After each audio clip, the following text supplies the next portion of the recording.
Good morning, everybody. We hope that you have had an amazing podcast movement evolutions. And so we are going to keep things moving right along. I am Angel Livas, the CEO and founder of the Alive Podcast Network. We are a platform that is geared towards amplifying Black voices and helping them monetize their content, which is really key, while making sure that they maintain ownership. So, I am going to introduce you to our illustrious panel. But before I do, I gotta give a shout out to one of our newest members to join the Alive Podcast Network, Kenya Callie. Please stand up and Kelly Green. Yay! All right, so here we go. Now I'm doing this podcast, and I am so excited. I'm so excited that you decided to tune in. You're probably wondering, why is Charrisse doing a podcast? Well, I'm gonna let you know. I have been through so much. In fact, most of what I've been through, you didn't see on Real Housewives of Potomac. And I wanted to share my life's journey with you. Some things have been quite complicated, actually. But I was able to get through those things, and I feel great. And yes, so that is none other than Charrisse Jackson Jordan, who's sitting directly to my left, who just launched her podcast on Wednesday called Conversations in the Champagne Room. That was an imposter up there, that wasn't it. All right, and then another show that is on the platform is, let's see, sorry. Will forever linger in Naomi Omi's mind. It was on December 29th, 2012 that her life changed irrevocably. As she walked home from work, she sensed a figure following her. Her unease turned into fear as she felt the presence drawing closer. And then, without warning, the acid hit her face with searing intensity. Naomi recalls the moment vividly, the cold eyes of the veiled figure. That is our true crimes podcast called No Tears for Black Girls, which is produced by John Reedberg, right? Reedberg, yeah. Okay, let's give him a round of applause.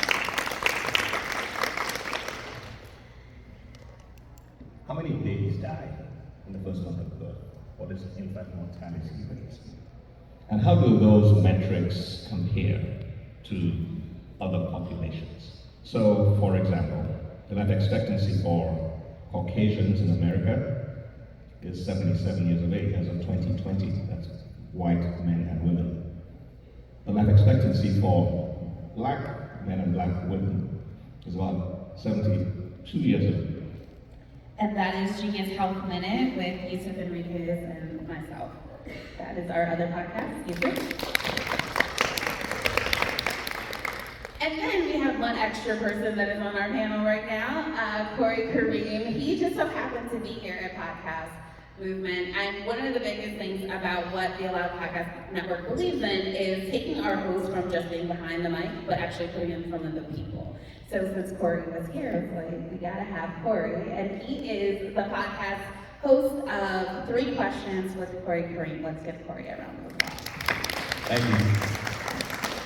All right, so the title of this session is, if it doesn't make dollars, it doesn't make sense. And essentially, why would you join a podcast network at all?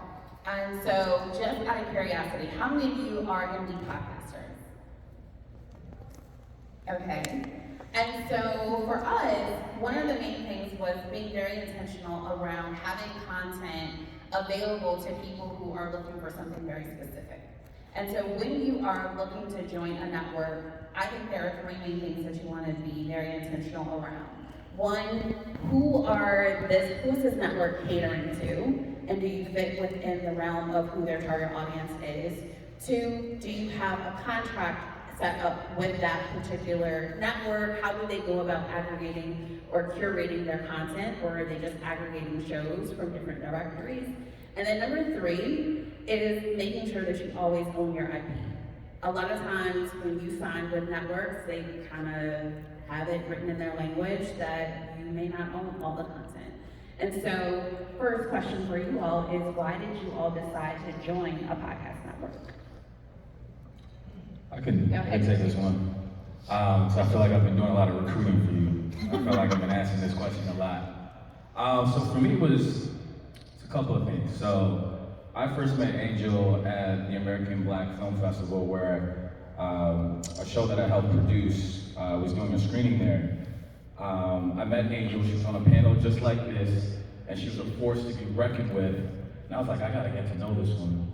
And that's where we met. So it also speaks to the power of networking. But to answer your question, Angel, the major benefit for me was I saw you personally always in the news. She was like featured in Forbes. She won some, I think, was it a reward from, or an award from President Joe Biden's office? Google's always inviting her out, Apple's trying to talk to her. So I was like, if I could just get close to this, get close to the fire, by osmosis, some of that's gonna rub off on me. And so the default or the byproduct of being a part of a podcast network like Alive is the visibility, the increased exposure. I think recently you also had a live podcast network featured in Times Square as well, right? So we all got the residual effects of that. So that's my answer to your question. Okay, well, thank you very much. I think that deserves a little round of applause. And Charrisse, like, you just joined, and you just launched your show, so how about you? Well, initially, my undergraduate degree is in radio, television, broadcasting. And when I graduated, I was working at a radio station, making absolutely no money. And I realized that it was gonna take a long time before I was gonna make any money, and so I decided to go a different direction in terms of my career. So my passion has always been this industry. So when the podcast part of the industry became available, I was like, maybe there's hope for me after all. So I decided, like 7 years ago, that this would be an avenue that I can fulfill some of my radio broadcasting dreams. Okay. And then what about you, John? Because you've been in media entertainment for a while. Mostly the opportunity for growth, community. Piggyback off of what Corey and Charrisse were saying, but mostly growth opportunity. And I saw a lot of what he was doing, like in Forbes, things of that sort. I said, it seemed like a good brand, it's going to be a part of it. So, so I hit up you guys, and now I'm here. Yay! All right, and then Yusuf, what about you? I mean, I think you come from a different perspective. Yeah, I joined a network that I wanted to be as far as the community. A lot of the work that I do up to this point really focused on health equity and bringing more information to communities that have been left out of the healthcare. And so COVID really incited the idea to do this podcast just to inform community, Black and brown community, around some of the health access issues and some of these new genomics, CRISPR, all of the new medical innovation that's happening. However, there's a digital divide that's happening in our Black and brown community. And so from a healthcare perspective, wanted to join a network that I could leverage that community to share information. And so hopefully that created a domino effect where more people in our communities get the information. So when I think about numbers, because podcasting, just like anything, is a numbers game. And in order to really generate revenue and build on that side, a lot of times people are concerned with, oh my God, I have to have millions and millions of listeners to be able to even see a dollar. I know for Alive specifically, our model was created so that people can monetize, whether they are listening directly in our app, which is available on iOS and Android, which is scanned on little QR codes, or if it's listening on other podcast directories. And so, in regards to your numbers, and growth-wise to your podcast, like Corey, have you seen any growth? Yeah, my first month, I saw about a 70% uptick. So that was really good to see, because obviously that was the main motivation for joining the Alive Podcast Network. To kind of add on to that, I think in addition to getting increased numbers, it's also the opportunities like this. So, true story, of course it's gonna be true. Within a month of signing on to Alive Podcast Network, Angel hits me up and says, hey, I'm gonna be at Podfest in Orlando. Do you wanna speak on a panel? I think my response was, hell yeah, right? I go to Podfest, I'm meeting more people, my following increases, my downloads increase, so it just becomes a really intuitive process to be a part of a podcast network. And of course, it directly impacts your numbers in a very positive way as well. Awesome. Now, John, you just hit 1.5 million. That deserves a round of applause, right? And so, like, so far, because I mean, you're also pretty relatively new to the network. What have you seen, or what has your experience been in being a part of a network? A lot more visibility. Look online, I see a lot of my links and SEO picked up a lot. Get a lot more traffic to my podcast, and a lot of visibility, a lot of growth. I'm here already. It's only been like a month, so thank you. So a lot of growth, and yeah, so it's helped this journey along better. I started my podcast like in September, and being on a live, it boosted up a lot. You know, and it's a journey that I want to see continue. I love it, I love it. All right, now, Charrisse, I'm gonna jump over to you because you come from the reality TV world, right? Well, not necessarily. You've done all of these amazing things throughout the trajectory of your life, but more recently, how many of you guys see her familiar from Real Housewives of Potomac? Woo, woo, woo! The crazy lady on the show, waiting tables. Not at all. But like to make that transition, I know that it was something that you always hoped and like wanted to be a part of, like radio.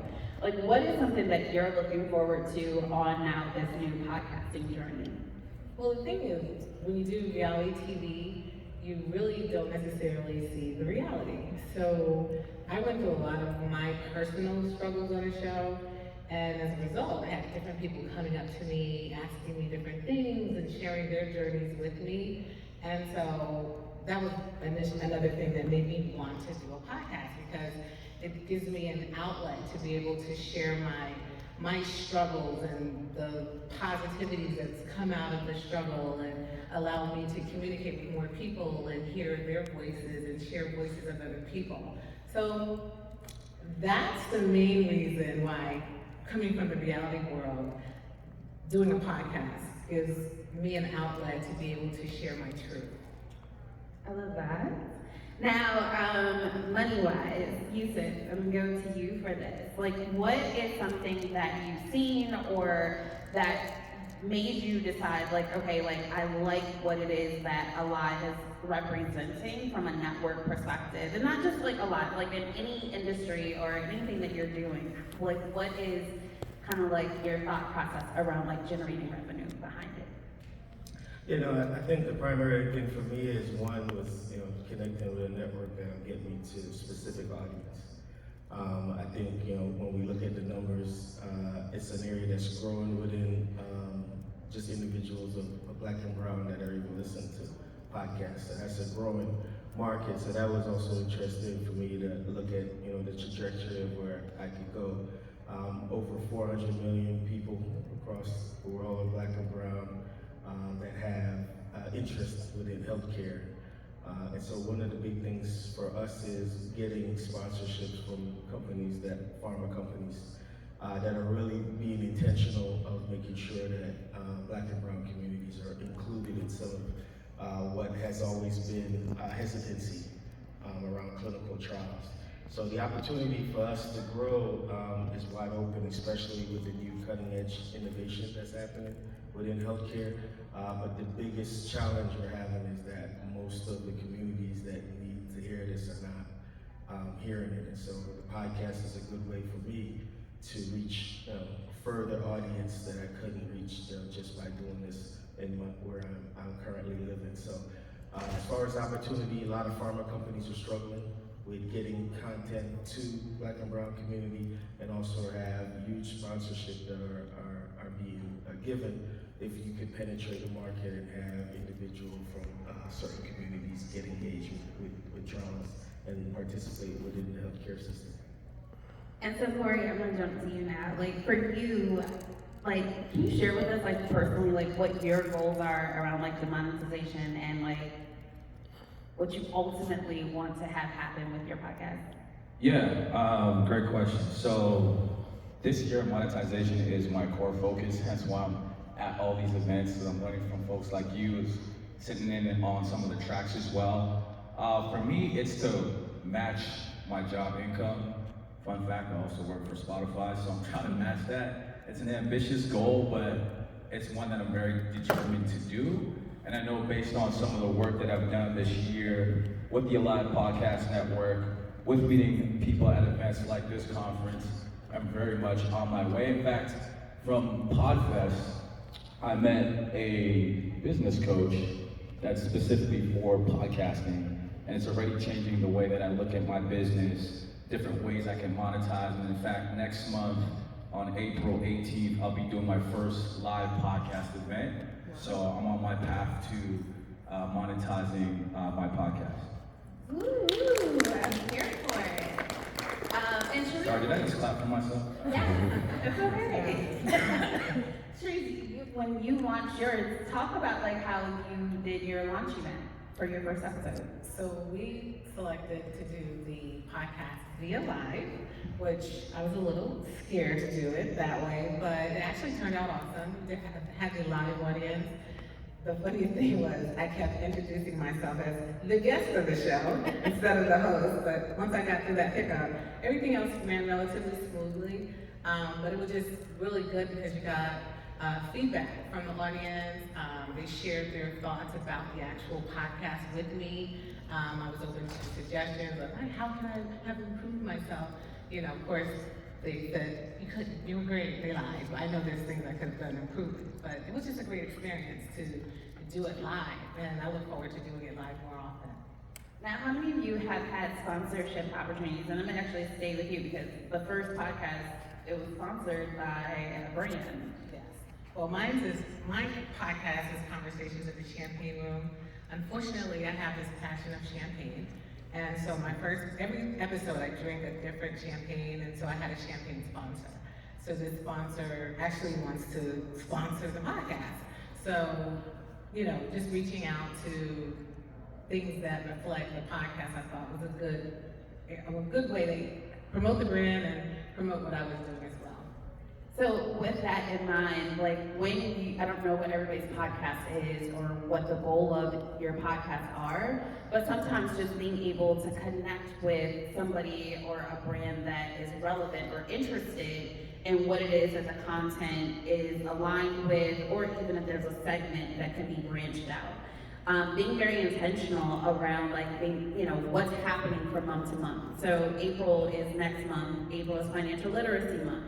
So if you have like a finance show, like how are you promoting it, or even going to banks or different financial institutions and saying, hey, I have this podcast, this is my audience, I would love to be able to create some, you know, specifically branded content around what it is that you're doing.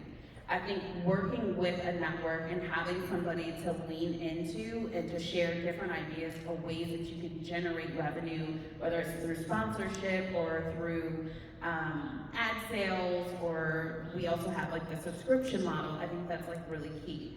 Does anybody else have any other like sponsor stories of things that you guys have done? Check back with me in 3 months. Okay, 3 months, here we go.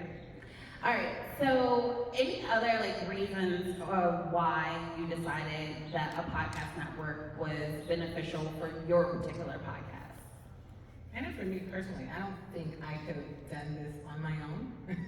So going along with your organization, I mean, literally, they did everything for me. You know, I just had to show up and do the show.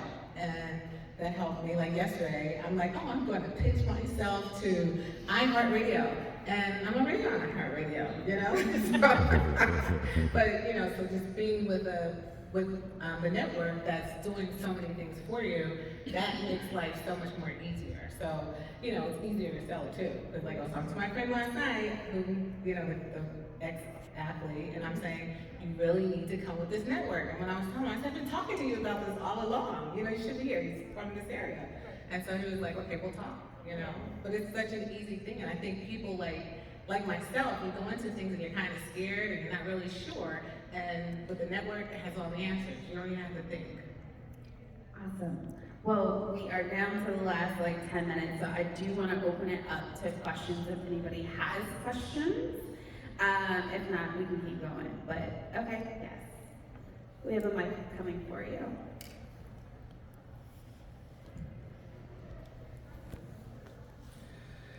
Yeah, I think my question as far as networks is concerned, even with a few that are out here, are perhaps they're not catering to maybe some of the startups or the indie podcasters that have lower counts. I've gone up to a few booths already, and my podcast, I've been doing it for about 4 years now, but I'm kind of stagnant right around the 1,000 downloads per month, and yet, in speaking with others, they're like, oh, well, you at least have to have 5,000 or 10,000. How do those of us who are the smaller podcasters even approach or get on a network? Great question. And so, I don't believe in that model. Just a little backstory on me, like I've been in media for like 25 years, pretty much, right? And so one of the things of why Livas started was because I started seeing how minority content creators were being cut from networks, these larger networks. And so they were being cut, but their shows had impact. And so my vow was when I started my own network, I wanted it to be open. I don't care if you have one listener. If you're able to connect, no, I'm dead serious. Like if you're connecting with that person and you are adding value to that person, why would I take that away? Your voice matters. What it is that you have to say, it's creating impact in the community in one shape, form, or fashion or another. When Livas started, one of the shows that was canceled was a mental health show. And I've told this story like a million times, but literally, when the show got canceled, a listener wrote in and said he was diagnosed with anxiety and depression right around the time that show was created. And when the show went away, he's like, he couldn't afford therapy, so what was he gonna do? And so you don't know who you're touching. And so it's not right for networks to decide, oh, well, you're not big enough. That's like saying you're not important enough. No, you are important, and what it is that you have to say does matter. So I think it's just finding the right network that welcomes in all voices, no matter the size. Yeah, and if I could add to your intelligence, Angel, I'd also say, if you know your numbers are not high or not meeting their benchmark, I would take a look at your engagement rate or your listen-through rate. Different platforms call it different things. So let's say you only have 1,000 downloads a month, like you just said, but what if you had an engagement rate or listen-through rate of 80% plus? You can then go back to that sponsor, that network, and say, hey, I know I don't have a ton of downloads, but out of all the people that listen to my podcast episodes, they listen to at least 80% or more, right? So it's easy to kind of get lost in the vanity metrics of downloads, because I think with Spotify, a download counts or a stream counts is, I think, 5 minutes into the podcast or something like that. Not even the whole entire podcast. So just another way to kind of angle that conversation when you're meeting folks like that. Any other questions? You could come join a live podcast network anyway, because it's where you should be anyway. Any other questions? Yeah.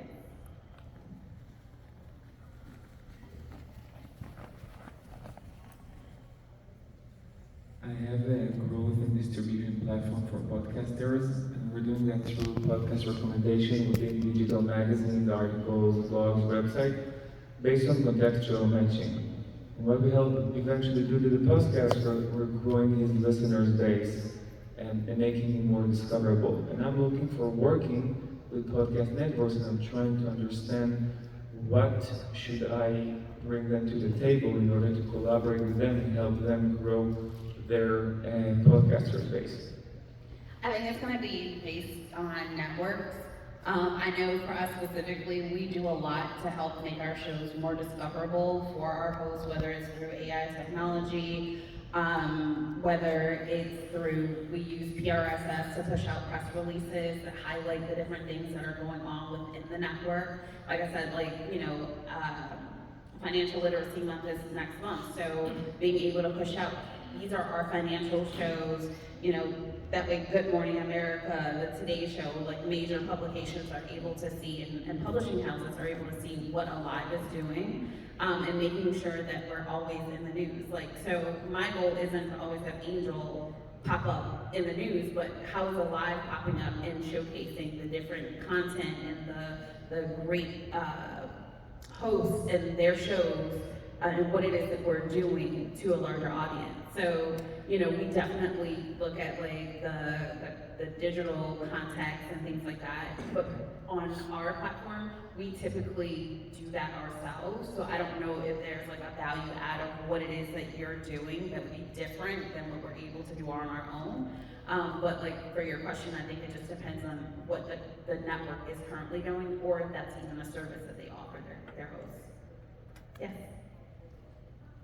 Hi, Sunshine Wiley of the Sunshine State here. So my question is, if a person were to join the network and we have, you know, current or previously produced our own show, we've already done all of the hosting, all of the everything. So when a person decides to join a live, like what does this look like as far as the requirements for, like say for instance, the technical requirements? Like what do you require for them to have? Like what look do you require? Like are there requirements in that regard to like fit the look of what you already have? So we work with everybody, right? So our requirements, for me, it's a little bit more around like, are you going to be consistent? What are your goals? And having conversations with hosts to understand where they are and where they want to be. And is it in alignment with what we can offer them, right? And then does it fall within our three categories or pillars: information, innovation, or inspiration? And if it falls within that, we can work with you on the sound quality. We can let you know, like, okay, well, we think you need a mic. You may not be using a mic. Here are some recommendations in different price ranges of microphones that would be good. We have a partnership with Riverside, so some people are using Zoom. We have this collaboration where our hosts are able to use our platform to record directly into Riverside. And so we already kind of created a space that no matter where you are and what your tech savviness is, we're able to help you and guide you to make sure that we get you up to where the rest of our hosts are. Forgot one other requirement. Gotta be a whole negative blood type.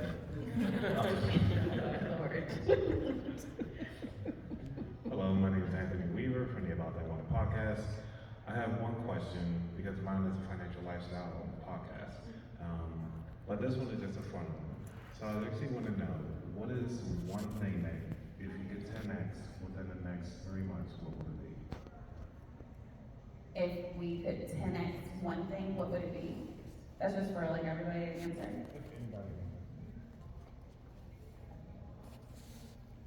Growth. I think that's an obvious one. I think it's all of the above. I mean, for me personally, opportunities.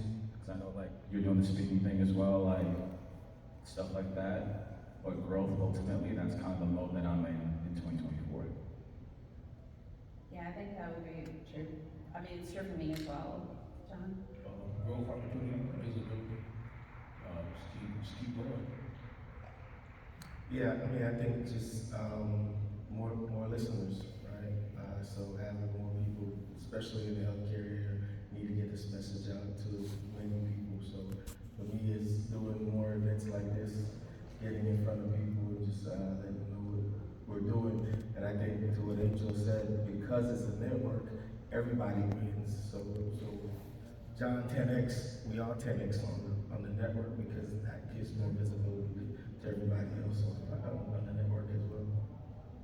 Yeah, for me, growth, because I just dropped 2 days ago, so I would need growth. I also say impact. But I guess that comes with growth as well.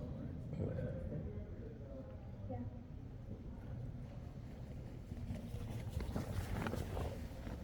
So download Conversations with Jimmy. Did that drop? My name is Charrisse Jackson. I have a podcast on 2,000 listens. And I know that, or I'm hearing that, one of the things that helps with podcast growth is to actually be on other shows and to share shows. Is there a support like that within the network of helping to make those connections? Absolutely. So both internally and externally. So we've done feed swaps. We've worked with WGBH out in Chicago. Wait, yeah, whatever the NPR affiliate in Chicago is. I think it's WGBH. But we've done feed swaps with some of our hosts with some of their shows. And those are paid opportunities. And then also within the network, being able to interview different hosts. A lot of them have interviewed me, and just giving different ways of promoting the different shows across the network. I think the other thing that's like really important that is not lost upon, a lot of times like everybody's at different levels with their podcast. And and this isn't to toot my own horn, but like I'm not new to the space. Like I created Larry King's radio show when he left CNN. I started a show in collaboration with the Today Show. I created Tamara Braxton's podcast, which we were up for NAACP Image Award for. Charrisse's podcast just launched, and so having an understanding and working with somebody who is actually like efficient and has been in industry for a very long time, which is why some of the things that I care about isn't what other platforms care about. Because I can make it great. That's not a concern of mine. Like we also have coaching, we have production, we have, so regardless of how you're coming into our platform, there are different services that are available to take you to whatever it is that you're looking for. You just have to reach out and say, hey, this is what I need. Like I have some people who reach out like, yo, can we have a monthly call? And you know, this is what I'm trying to get to. But as long as we're all working towards that same goal, we're gonna all rise together. I'd also add that we're like a family, or becoming like one. Yeah. I wasn't at the dinner last night. I don't know the invite, but we've had dinners before. I think this is like the second dinner before, and so you really get to know people on a very intimate level. That builds trust. You're building relationships. You're getting the knowledge, the resources. So beyond of everything Angel just said, you have that kind of family aspect, which is pretty unique, and you're probably not going to get that with another podcast network. So, yeah. I think too, like the network helps you to be on point with things that you're probably not even thinking of. So it's like all across the board, they're focusing on all the things that are going to make you better. So that's the key. You know, you want to be better. So like even we have calls like probably too much.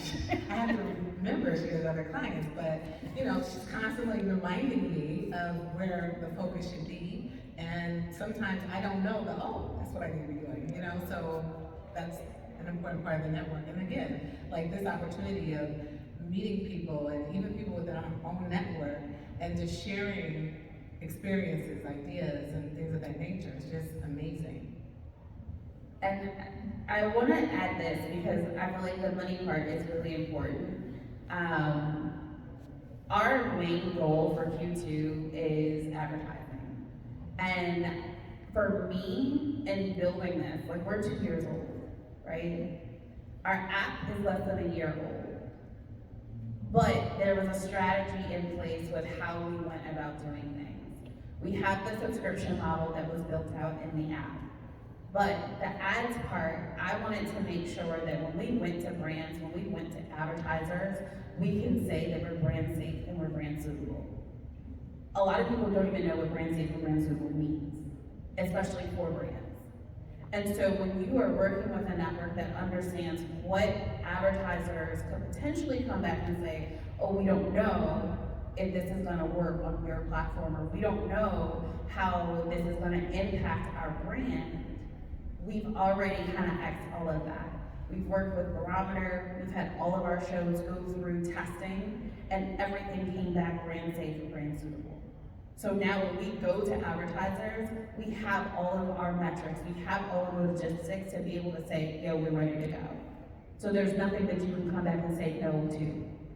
The other thing that's beneficial to working with a network is not just one show that you're trying to pitch. You can use the entire collective. It's no longer just, oh, this show has 1.5 million. If that show has 1.5 million, Charrisse's show is brand new with 0. I mean, you have listeners, but it's a brand new show. And now we have 2 shows that we can at least say is under this umbrella of 1.5. So no matter where your numbers fall in that alignment, it's all aided to everybody winning. So yeah, I think that's one of the other things in regards to the monetization that is key. Well, this has been amazing. I hope that you guys enjoy the conversation. If you have not downloaded the Livas Podcast Network app, the QR codes are up there. If you are interested in scheduling a call to learn more, there's also a QR code for that is on the bar. I guess it's on the left side. Yes, the one that says hi in the middle. All right, well, thank you. Enjoy the rest of your podcast.